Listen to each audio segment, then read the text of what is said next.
When Denis El Shapo Shapovalov, leader of the Canadian tennis and drug cartel, took out Sasha Zverev, it shocked a lot of people because, believe it or not, he was the favorite for not just tennis fans, but a lot of tennis pundits and experts that you see on your TV screen out there.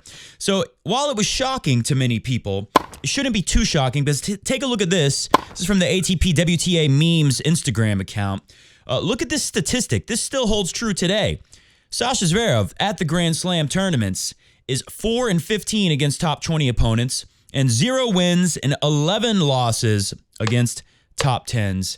So let that be a reminder that he has still not cracked the Grand Slam code. However, now we'll have to take on somebody who actually believes in himself, who's going to be quite a tricky opponent in Rafa Nadal. Will Canadian cartel leader El Shapo be up to the task?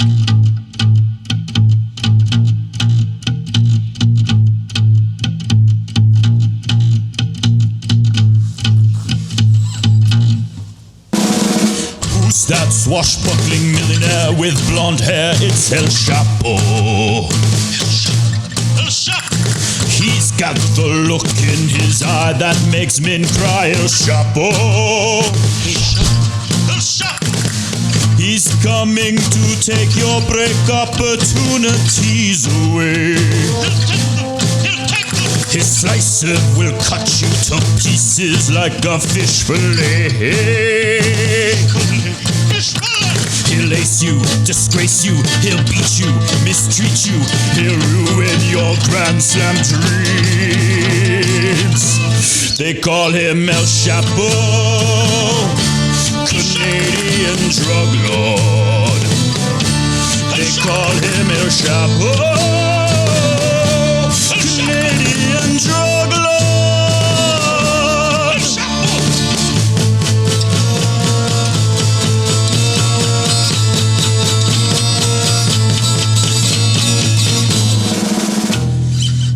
Crossed the Canadian border with a cargo of forehands.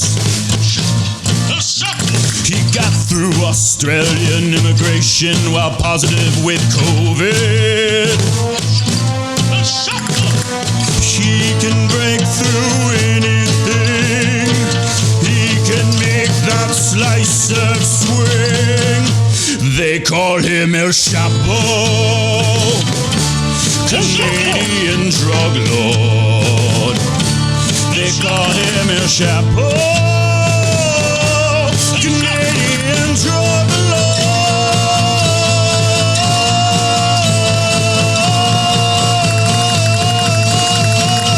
El Shapo. Oh my God. I thought El Shapo was coming.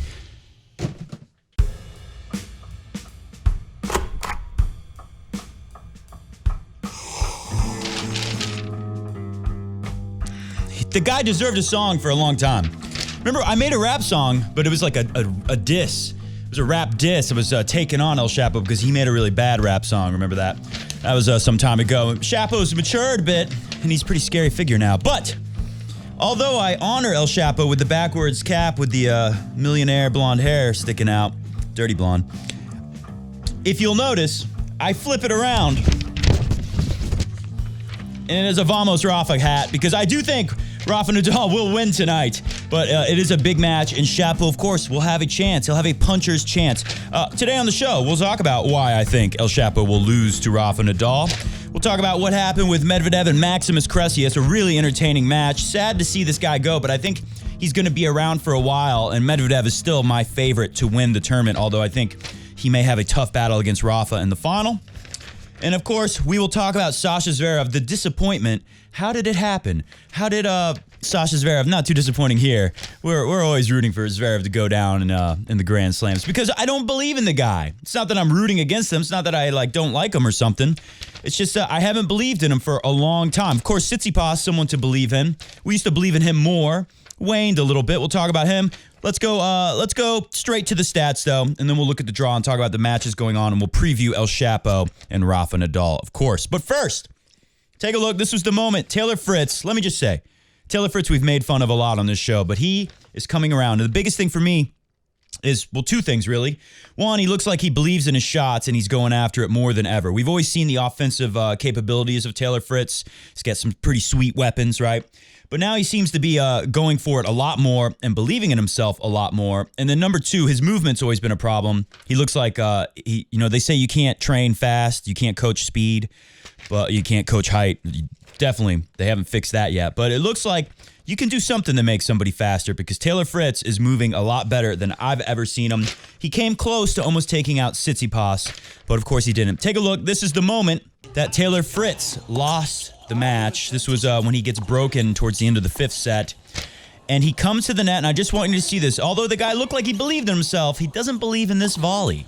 Doesn't close the net all the way out. Very tentative and unsure moving forwards, and you see how angry he is after he knows exactly what he did. And ultimately, I think that's why Tsitsipas won the match. He's been there way more frequent. I mean, this is Fritz's first time out of the third round of a major, past the third round.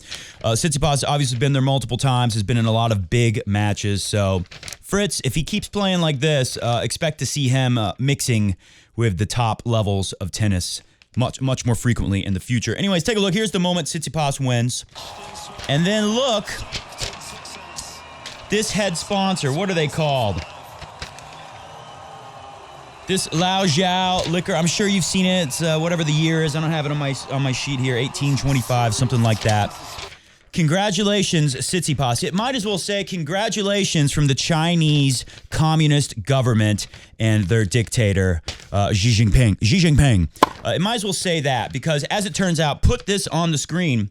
Where is Peng Shuai? We didn't get a chance to talk about this last year because I kind of shut it down last year. Didn't do as many videos as I would have liked. But we're back here, and now it's time to address it because the Australian Open, they're back in the news.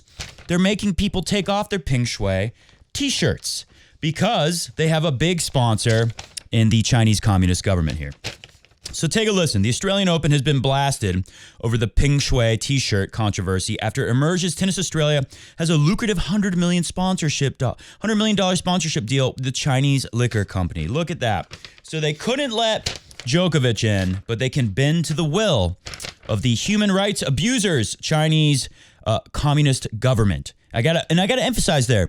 I was critical of China before, and I was kind of ahead of things. Look at how the women's tennis tours pulled all their tournaments out of China. I was suggesting ATP should have done that long before anyone knew anything about Peng Shuai, just because the Chinese government is so horrible. And some people said, "Oh, well, you must not like Chinese people." I have to emphasize, I love the Chinese people, but the Chinese government is not the Chinese people, and it doesn't represent all the people who live in mainland China. As you may or may not know, the Chinese government is involved in imprisoning the Uyghur Muslims minority. About 1 million of them are in prison. And of course, they're constantly threatening the sovereignty of Taiwan. They recently buzzed a bunch of fighter jets and planes over their country, something they're frequently doing to try to scare everyone in Taiwan. What a nice thing of the Chinese government to do. Anyway, so after all that with Djokovic, they're back in. The Australian government, they're back in the news with this. And I couldn't do a show today without bringing attention to this because it's really pathetic. Anyways, footage has emerged over the weekend of tournament security guards ordering a spectator to remove a shirt that read, "Where is Peng Shuai?" on the back. Shuai, a Chinese tennis player, disappeared for 3 weeks and then recanted her claims after accusing one of the communist country's senior politicians of sexual abuse of rape. Little has been heard from her since, except for videos released via Chinese state media, which of course means she's like a prisoner of the state, right? They say, okay, you go on this video or we threaten your family. Really, Chinese government has been accused of doing stuff like that. Tennis Australia, God, they're gutless. They defended the shirt ban on Sunday, saying it does not allow clothing, banners, or signs that are commercial or political at a Grand Slam. However, Sydney radio host Ben Fordham accused organizers of trying to protect their bank balance, pointing to the Open's 5-year sponsorship deal with the Chinese liquor brand Luzhou Lejiao. The deal is one of the biggest in the tournament's history, with the Open even renaming Melbourne Park Court. There it is, 1573. It wasn't 1825. The 1573 arena after one of Luzhou's signature products. The Australian Open tennis has the largest Chinese sponsorship deal in history. I doubt they would have removed these sort of messages if they weren't getting $25 million a year from Luzhou. That's not to speak of the millions they get from deals with Chinese TV companies to broadcast the tournament. It's a sign of just how valuable Chinese money has become in Australian politics. And that's kind of been China's geopolitical strategy across the world They do this kind of thing everywhere they can. They like to go into countries and build up a lot of infrastructure. We'll build you a bridge. We'll build you a dam. We'll build you 5G towers. And then we're also going to have you, owe us a bunch of money that we know your government, thinking of countries in Africa, poorer countries. We know your government's not going to be able to pay us anytime soon, so we're always going to have a lot of leverage over you as the Chinese government, and they happen to do this a lot of times in places where there might be a very valuable mine, where right now they control a large supply of the microchips or whatever you need to make microchips that we all use in our smartphones and all kinds of technology. So Chinese government is really they've been setting it up pretty nice for themselves. And I had to put that out there before we went any further in the show. So do with that what you will. We'll keep a closer eye on this. It'll be interesting to see if ATP or WTA have anything to say about this one. Obviously, the WTA went pretty far in pulling all their tournaments out of China, whereas the ATP, they haven't done anything like that. All right, moving on back to the tennis. Of course, we are a tennis show, even though that is tennis-related news from across the world. Let's go to the stats. So the funny thing to me here is Shapo had more double faults, same number of aces, less first serves went in, and he had more unforced errors. So how did he win? Well, he won a lot more points there, as you'll see, and he came to net a lot more, so he got a lot more points at the net. Way better success rate at the net. Sasha's closer to 60%, whereas it looks like Shapo would be closer to 80% win rate at the net. But take a look at this one. Shapo out hitting in the hitting load. Now, these stats they're using this year, I kind of think they're kind of silly, but it does go to show you something. Look at the sprints. Shapo was much more the hustle guy here. I do like that, the sprint meter. 25 to 13 when they had to go into the dead, full-on sprint to cover a lot of court. And the high-intensity changes, that's where you're going into a sprint but for a shorter distance. Total distance run, he's beat him there. A lot of times, that's not a good thing. You're getting tired, but he put in a lot more effort here. Sasha kind of had his head down, really bad body language. The problem, it just comes down to tennis. It's really simple. Do you believe in yourself? It's all mental. And if you believe in yourself, that's what I love about Medvedev. His game is weird. A lot of people think his game is ugly and it's weird, and he doesn't care. He knows it's his game, and he's just trying to get better and better at perfecting his version of playing tennis. And that's why I enjoy watching him, because it's a unique way to play.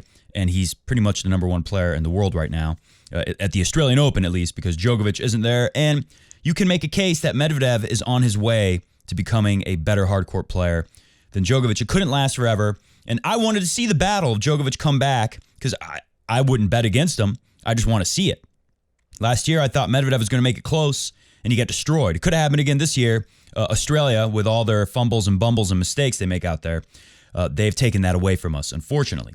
So look at the hitting load here. Shapo's out hitting him on top of that. Now let's look at more detailed statistics. This is going to tell us a lot. Unforced errors more, but look at the winners. It's almost double. Shapo was one winner away from double, even though he was not from aces here. Remember, they both had 3 and more double faults.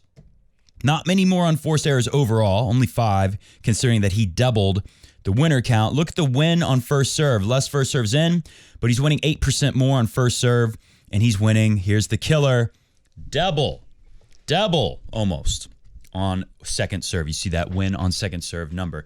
So I told you, I was thinking Zverev would win until I saw, who was it? Oh, Riley Opelka, big server. Shapo plays him, and he starts going to, I love it, block returns. Really good on the forehand side, especially. Get that little sweet angle where the racket's a little bit behind the hand. On that forehand, once you master that, you get a lot better at forehand volleys and forehand block returns. Shapo was doing it so well against Opelka. And Zverev, I don't think he had a lot of respect for Shapo going into this match, the way Rafa will tonight. Rafa's going to go in there, even though I think his head-to-head record is 3-1. The one win for Shapo being in Canada when we first saw the guy. When was that? Was that 2017? It's been 5 years. Rafa's going to go in there respecting his opponent. I didn't feel that from Sasha Zverev. I think that's why he got the bad attitude throughout most of the match when he started losing it.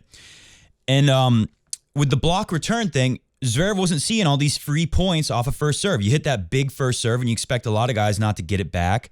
Maybe when Zverev goes against Djokovic, like he beat him recently in the World Tour Finals, when he goes against Rafa, when he goes against someone who's like a legend of the sport, someone that, Medvedev, someone who's got, a lot more respect right now than Shapo, who's taken a lot more serious as a title contender.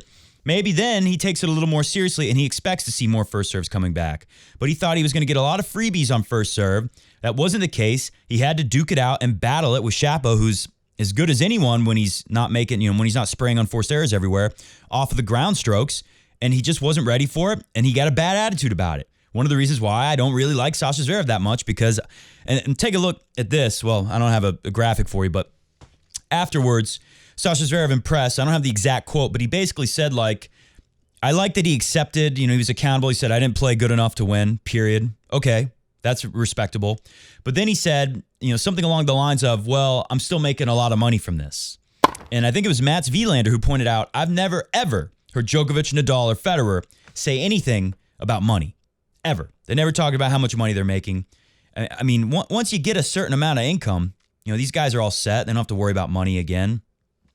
Once you get there, and maybe before then, I mean, definitely with the big three, definitely with, Rafa and Djokovic, you think about them especially. The love of the game is what they're out there for. The love of the history of the sport and wanting to be a piece of that history, wanting to be the greatest of all time is what it's been about lately. Zverev's not thinking about anything like that. And to hear that thing about the money, that turned me off of Zverev even more. Just one more reason not to like the guy. He's got a great game, but great game doesn't mean anything if you don't go out there believing in yourself and if you're not willing to fight to the death like a Rafa Nadal, like a Novak Djokovic, and let's say Roger Federer also. He puts the effort in just like those guys. Just he's so freaking talented that it's easier to forget how much he's having to fight too. Like you see it with Nadal and Nokovic, with Djokovic and Nadal. Anyways, what do we got up next? Let's go back to the stats. Let's talk about Medvedev and Maximus Cressy. That was pretty entertaining stuff. So this was kind of the first set. Cressy just hadn't figured things out yet. He at the net, like, look, this is a shocking stat. Look at the net points won. 89 out of 135. Have you ever seen over 100 approaches to net in a match before? Even in a 5-set match. I mean, that's so rare. I'm sure it's happened, but I'm not thinking of one. Roger showed us that coming to net can be pretty useful at the highest levels. And now Cressy's showing us that you can come to the net 135 times, and he had a real chance. That he had an easy volley. It's funny, they asked in the final, what was it, 5-5 he was serving. Or was it 5-6 down? I can't remember, but whatever it was. No, it was 5-5 because Medvedev had to serve it out and close it. He had an advantage point, long deuce game, a lot of them. He had to work really hard. I want to see, is there I don't have the number on how many points on serve, but it would have been more than Medvedev. Medvedev was having service games where he held in like 49 seconds and 57 seconds. He's like Federer out there holding really fast. Medvedev is becoming one of the best servers in the sport. So that's part of why he's probably going to be number one in the world for a little while, at least. Anyways, though, so Cressy, he's having much longer games. That last service game in the fourth set, he's serving at 5-all, very long game. Eventually, he gets a game point, and he has the easiest volley of the whole game, and he hits it right in the net. And Medvedev, they asked him, what did you think when he missed that volley? And Medvedev said, actually what I thought to myself was that there were so many volleys that he made that looked like he was going to miss or that he should have missed, that were a tough volley, that he hit some amazing shot on the line with. So when he missed an easy one, I thought like, okay, well, I deserve this one, right? I earned this one. Because how many times did he barely make the volley and win the point? So I should get one where it goes that way. And that's really what it's like when you're playing a tough, high-level tennis match against someone who's a dangerous opponent across the other side of the net. That's really what it's like, and that's kind of how you have to rationalize and just try to stay focused in the moment and accept everything that comes, the good and the bad in a tennis match. You got to love Danny Medvedev's mental state out there. Anyways, Maxime Cressy out-aced him, but look at the double faults. 18 aces, 18 double faults. More winners, way more unforced errors, and of course he came to net a million times. But this, to me, goes to show you why this match was so entertaining. Look at that big number we saw at the net. Well, look at this. Look at sprints. 60. Medvedev really refused. I thought he would come closer for some returns, but I think he didn't want to get out of the rhythm of what he's been doing so well, that's worked so well. If he plays, a lot of that match, taking the serve really early, maybe that messes him up when he plays his next opponent, right? The rest of the tournament. When he's playing Rafa, and he's definitely going to want to stay back. If Shapo doesn't take him down, that is. Anyways, though, so when you return from that far away, and Cressy's mostly hitting short volleys, angled away and short, and Medvedev is having to run like a madman, I wonder how much we'll take out of him. because there was a lot of running in this match, considering, Medvedev was so far away, hitting a big return, and then a lot of times Cressy was dumping a short volley, and Medvedev had to sprint there. You see 60 to 16 sprints, high-intensity changes. They're a little ahead for Maxime Cressy because he was having to make a lot of moves at the net as well. Anyways, you don't see a ton of matches like that, and that's why I'm pretty happy to see Maxime Cressy here. I'm still feeling really good about Medvedev, although I'm curious to see how he pulls up after that match because it was pretty physical, even though a lot of the points were, fairly quick when someone's coming to net, but there was so much running. The passing shots, this is the best passing shot hitter in all of tennis right now, Medvedev. Pretty amazing to watch. Cressy, I think, is going to be around for a while. I think he's going to pose a threat. If he could do it here, why can't he do it at all 4 majors? We've seen from Roger Federer that coming to net on clay is pretty good. John McEnroe almost won the French Open in 1984 coming to net pretty frequently, coming to net a lot on clay. And I think you can still do it today because we've seen Roger Federer do it recently at the French Open. The last couple of years, actually, he's done pretty well. Even last year, if you'll remember, Roger had a nice little run at the French Open before he pulled out. So I'm curious to see Cressy, and it makes the matchup so much more interesting, especially that one with Medvedev. Let's take a look at the draw. All right, let's start at the bottom, and we'll do Nadal and Shapo last. But let's start at the bottom here.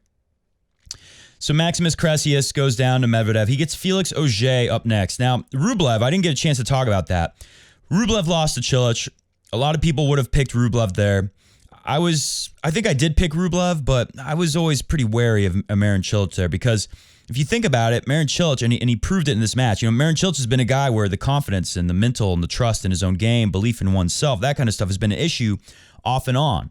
We've seen him get really hot. When he won the U.S. Open, obviously, he destroyed Roger Federer in that semifinal and beat Nishikori in the final. And we've seen him, get to the finals in 2018 and 2017 of Wimbledon and Australian Open in 2018. And if you think about it, Cilic, if he's on, his forehand is really good. So Rublev, yeah, he's got one of the best forehands out there, but Cilic it's comparable. Backhand, Cilic can outplay Rublev. Serve, Cilic is way better than Rublev. Even when Rublev is serving great on the first serve, Cilic is probably still a little better. And on the second serve, Cilic is definitely better than Rublev. So if you think about it, it's kind of a bad matchup. Cilic, when he's at his best, is kind of better at everything than Rublev is, which is kind of strange to say considering Rublev's top 5. You could say Rublev has a better forehand, but the difference is kind of negligible at this point because if Cilic is hot on the forehand, his is one of the best in the world too.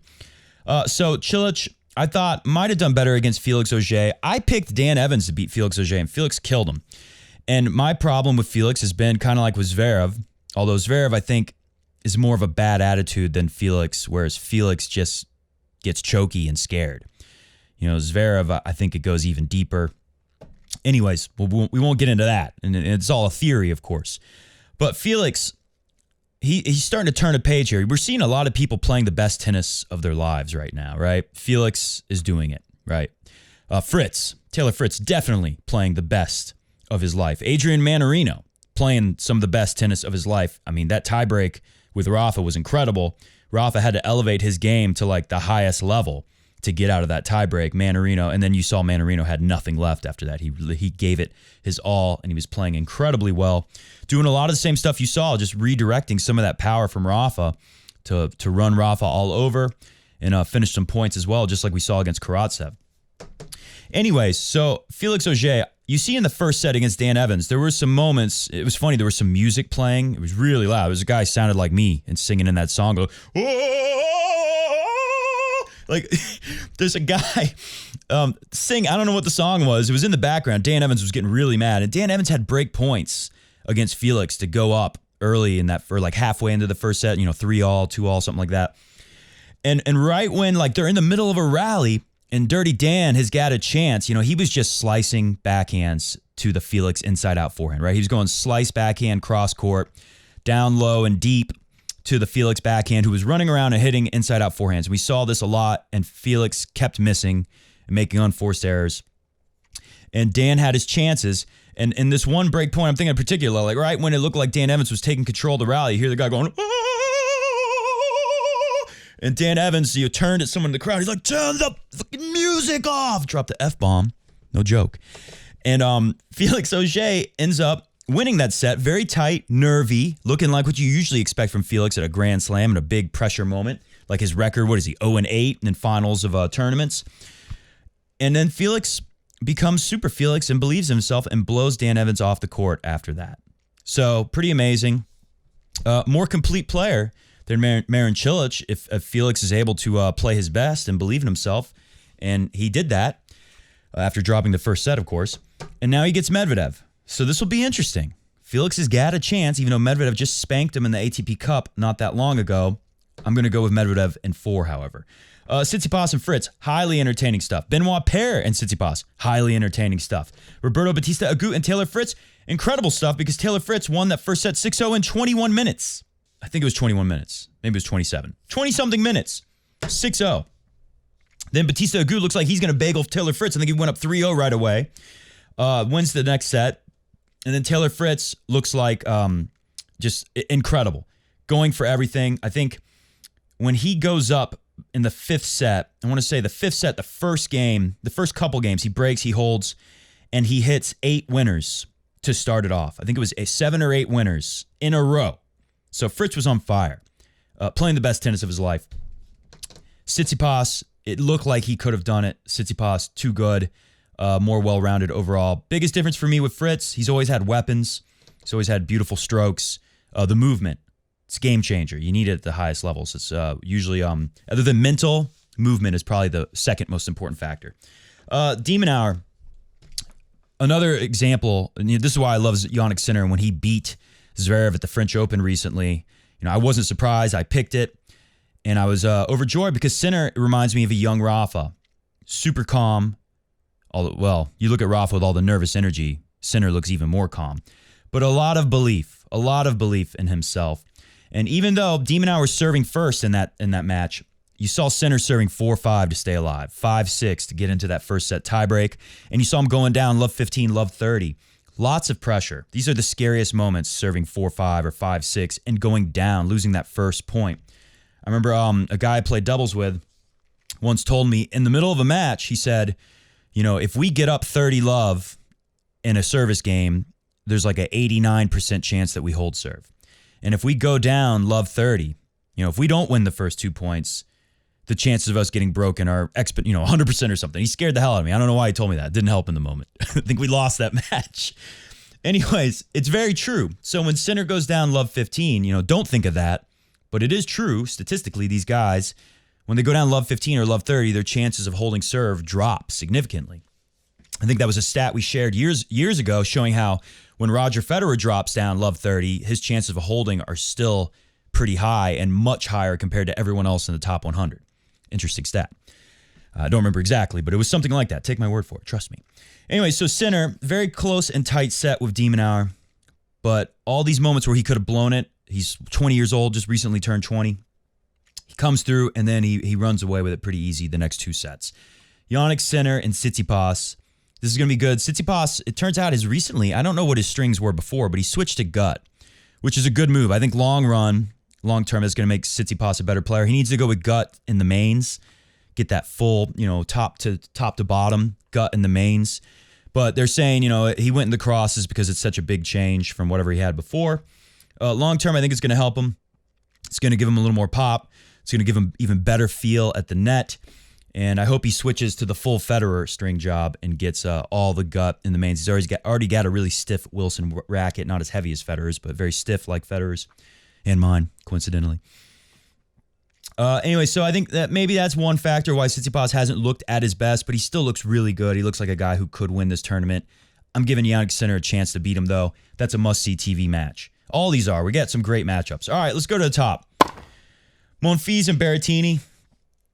I've another guy, even though I really like Berrettini. What's not to like about Berrettini? Seems like a great guy. But, I've been a doubter of Berrettini in the past, for sure. And maybe it's time to stop that. I didn't think he would stay in the top 10. He's got, his backhand's not that bad. He's got a really nice slice backhand. His cross-court backhand is pretty good. It's obviously not the reason why he's where he is, but I used to think, maybe the backhand would hold him back at this top level. But he's a good mover. He's huge. He's got one of the best serves around. He's got one of the biggest forehands around. So maybe it's time to believe in Berrettini. He had rolled his ankle recently. I thought maybe that would hurt. Well, now he's playing the guy who also rolled his ankle in Gael Monfils recently. I guess their ankle sprains weren't that serious. And now they're going to face off in a quarterfinal. Monfils has been the feel-good story of the tournament. Good for him. He recently got married. He says Alina Svitolina is his inspiration and all that. And I believe him. He looked good coming in here. He won in, Adelaide, #1. They had a bunch of, weird tune-up tournaments. And Monfils won one of those. And against Berrettini, it really is going to come down to who has more belief and if Monfils is aggressive enough on serve to make sure, take it to those tie breaks. Hang in there and don't give Berrettini too many chances to break by playing too defensive. But that is kind of what Monfils has been doing.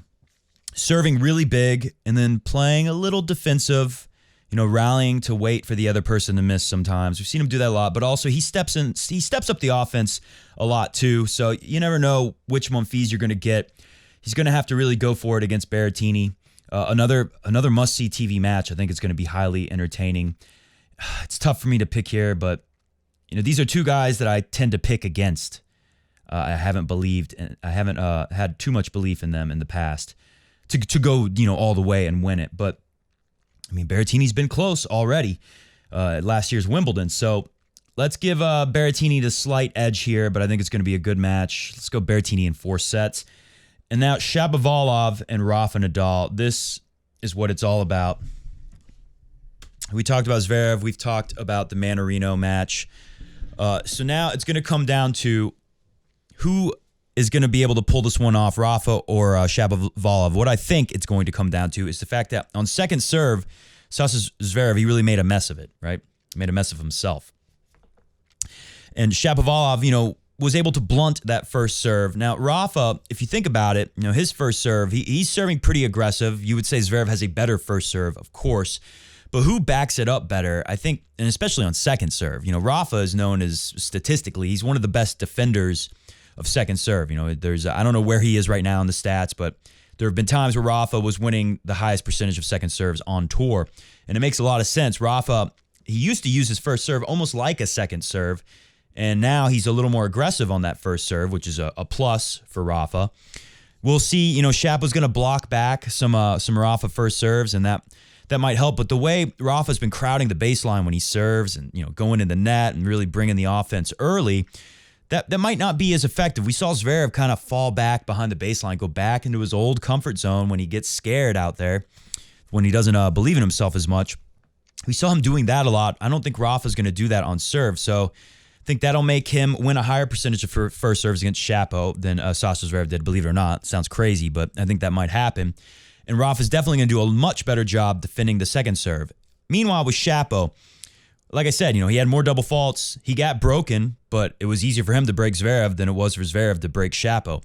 So, Shapo's going to break himself at times, even though, it's funny because Zverev had the double faults and the missed forehands at the worst times, it seemed like, when the pressure was on. Shapo tended to have them earlier in games, and then when there was like a break point, he came up with great stuff. Rafa, on the other hand, though, here, he's going to break Shapo for sure. It's going to happen. Shapo's going to give him some breaks for free, most likely. And Rafa's going to create some on his own. And I think Rafa might do a better job holding serve than Sasha Zverev, even though Sasha Zverev has such a better... he's definitely going to do better defending his own second. I think he might even do better defending first. Hit the music. We got to get out of here. It's a lot of work for me to edit a music video together, so I've tried to keep this show a little shorter. I don't know how well I did. Anyways, comment below your picks. We have the quarterfinal set. What is going to be our final 4? I'm liking Rafa to win in... I don't want to go 5 for Rafa because I think we could see something kind of like last time with Tsitsipas. If it goes too long, maybe Rafa's going to lose some steam and Shapo's still going to be banging the big serves and have a lot of firepower going late. So I'm going to say Rafa wins it in 4. He might even give him the smackdown and just overwhelm Shapo. And 3, I'm going to say Berrettini takes out Monfils in 4. I'm going to say, I'm tempted to go with Jannik Sinner this time around. Tough call on Tsitsipas Sinner. That's the toughest one. Let's say, I can't pick it. I'm not giving you one on that. And of course, I'm going to go with Danny Medvedev winning in 4 sets. All right, we will be back tomorrow to wrap up what happened with Shapovalov. We'll probably do a quicker, I got a lot of stuff to do tomorrow, but we'll do a quicker Coffee Break Tennis podcast tomorrow and wrap up what happened with Rafa and Canadian drug and tennis cartel leader, Denis El Shapovalov, El Shapo. See ya!